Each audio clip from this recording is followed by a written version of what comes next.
Hello hi good morning. Today వాకింగ్కి వచ్చానండి. Everyday వస్తాను ఇక్కడికి. అందరూ కూడా వాకింగ్ చేస్తే ఆరోగ్యానికి మంచిది. చూడండి, స్కూల్ ఇది.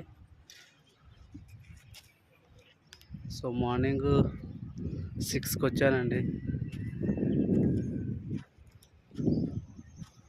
వాకింగ్ చాలా మంది వస్తుంటారు చూడండి, అంతా వాకింగ్ చేసేవాళ్ళే. సో మీరు కూడా చూడండి, మీరు కూడా చేయండి. డైలీ మార్నింగ్ వాకింగ్ చేస్తే హెల్త్కి మంచిది కదా, ఆరోగ్యానికి కూడా మంచిది. సో హాయ్, సబ్స్క్రైబ్ చేయండి, షేర్ చేయండి, కామెంట్ చేయండి.